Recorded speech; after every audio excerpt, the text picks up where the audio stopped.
sepertinya menganjurkan orang Kristen itu harus ke Yerusalem atau ke Israel. Saya mau katakan kepada saudara, itu doktrin dan teori yang salah. Hampir setiap bulan saya pasti ketemu orang Kristen bertanya kepada saya soal ke Israel. Karena ada khotbah yang salah tentang Israel ini, sehingga merasa kalau aku belum ke Israel, belum jadi Kristen yang benar. Dalam nama Yesus, jangan terima doktrin.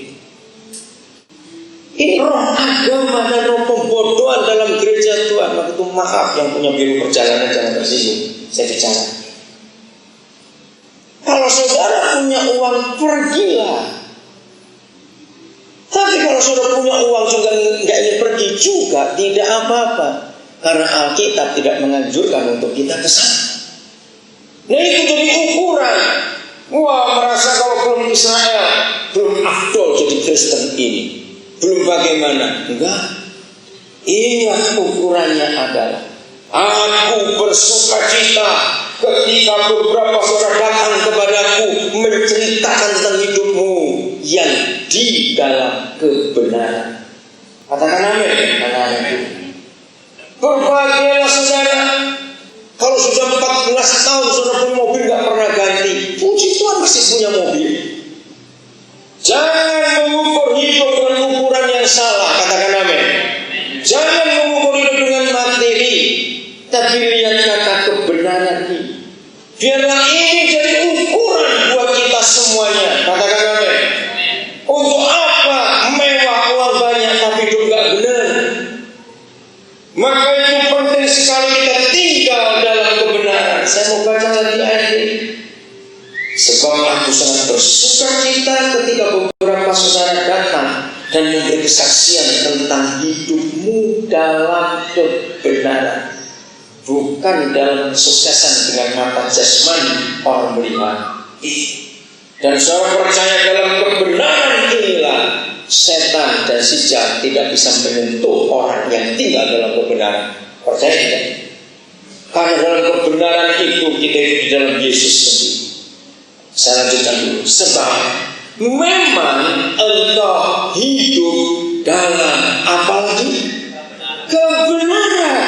Bukan hidup dalam cara yang lain. Saudara, ini penting sekali supaya kita dengan sungguh-sungguh mempunyai standar.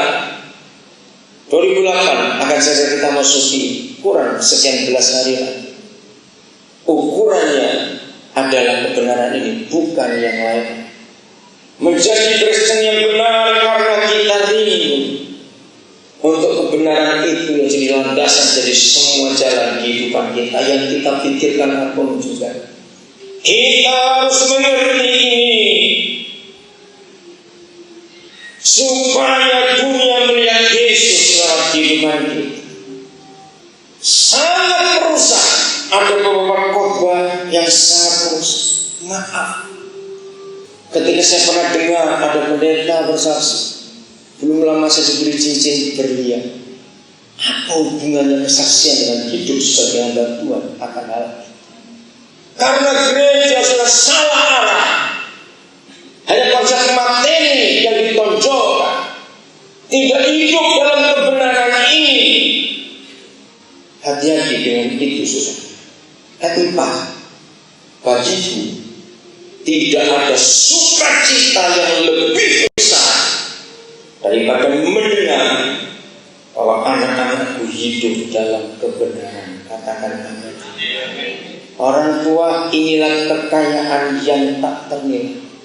Adik-adik yang belum menikah dan mau menikah, simpan firman. Kekayaan yang sesungguhnya bukan dihitung berapa miliar deposito kita.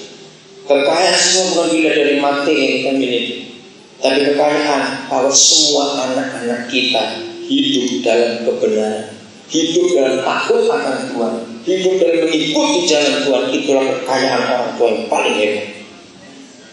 Itu sebabnya kita perlu membawa anak-anak kita. Sudah waktunya gereja berani berkhotbah bahwa kemiskinan itu kemuliaan. Jangan kita sibuk dengan kemewahan saja. penderitaan itu juga kemuliaan. Kita berani mengatakan kebenaran itu. Sehingga kita melihat ke depan ini, apa yang jadi ukuran buat kekristenan? Sungguh menyedihkan juga ketika gereja tidak berani tegas dengan kebenaran, malah melihat hidup beberapa hamba-hamba Tuhannya dalam kemewahan hidup mereka. Lalu kita sebagai jemaat melihat itu. Saya bersyukur jemaat Alpha Omega enggak lama, maafkan saya. Di Surabaya, di Jakarta, di Semarang, di Bandung, saudara, gereja untuk Natal ratusan juta dikeluarkan. Saya sedih melihat itu. Pernahkah kita mikir ratusan juta hanya dipakai untuk sekian jam? Tidak salah, datangkan artis tidak salah, saudara. Tapi kalau gereja menunjukkan kemewahan, gemerlapnya pesta Natal yang begitu luar biasa, apa itu enggak bersedih hati Tuhan dan membuat orang miskin makin jauh dari itu? Saya minta pada Bapak Gembala sampai kapanpun juga, jangan ada pesta-pesta Natal. Enggak bisa begitu, Pak. Saya harap kepada orang-orang kaya, jangan mengeluarkan uang hanya untuk wah sebentar saja. Orang susah masih banyak di sekitar. Gereja harus punya nilai kebenaran yang katakan aku. Lagi sekali nilai atau value dalam kehidupan kita tidak boleh diukur dengan apa yang dilihat oleh mata orang. Tapi nilai dalam kehidupan kita sebagai anak-anak Bapa di surga adalah sejauh mana kebenaran itu jadi bagian mutlak dalam hidup kita, bukan yang lain. Saudara, masih ingat kalau saya pulang baca di Injil Lukas, ketika Tuhan Yesus berkata bahwa pada akhir zaman sebelum dia kembali, maka akan muncul dua zaman lagi, zaman Nuh dan zaman Roh. Dan salah satu pernyataan adalah orang menjual, membeli, membangun, menjual terus. Konsumerisme terjadi menjelang Yesus datang. Kenapa dalam 1 Timotius 6 ayat 8 ukuran itu yang gak pernah gereja pakai? Yang belum pernah tahu baca ayat itu. Kalau saudara tahu gak usah dibuka. 1 Timotius 6 ayat 8. Firman itu simpel, sederhana sekali. Maka orang Kristen mau hidup dalam kebenaran, itulah ukuran. Begini kata Tuhan, asal ada makanan dan pakaian, apa? Cukuplah. Enggak ada asal ada makanan, pakaian, cukuplah, koma. Setahun 4 kali ke luar negeri, mobilnya 16, rumahnya 7, uangnya sekian, enggak ada. Asal ada makanan, pakaian, cukuplah, titik. Kalau dia bisa memberkati kita bisa berusaha lebih lagi, puji Tuhan. Setelah itulah Tuhan kita. Sampai tanggal 19 Agustus yang lalu, ini kebanggaan kami sebagai orang yang dipercaya oleh Tuhan. Sampai tanggal 19 Agustus yang lalu, saudara, maka kami sudah meluluskan master yang ke-29. Saudara. Kami begitu bangga. Kami gak punya anak kandung, tapi kami memberkati mereka yang Tuhan mau pilih untuk jadi berkat buat bangsa. Maaf, pengusaha mana atau pendeta mana yang anaknya sampai 29 master? 27 Desember minggu depan, anak kami yang pertama lulus S3. Kami bangga. Yang punya S3 ada 4. Dan ini anak yang pertama lulus S3. Dia perempuan, anak Toraja dari Brawijaya.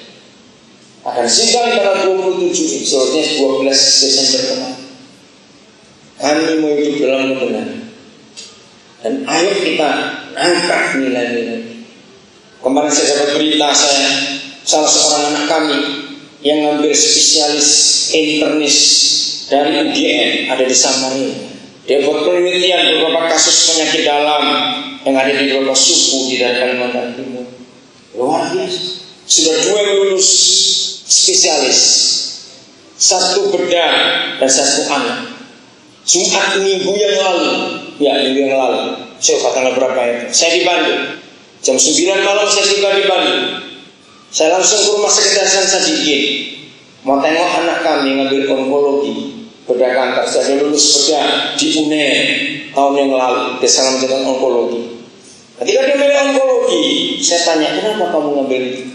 Padahal saya siapkan dia untuk cukup bedah saja untuk kami bawa ke Papua. Dia berkata, saya marah kepada kanker. Kenapa dia bunuh orang sebanyak ini? Dan dia menekuni itu. Dan malam itu sampai jam 11:30 lebih, saya tunggu di rumah sakit itu karena dia masih operasi kanker payudara.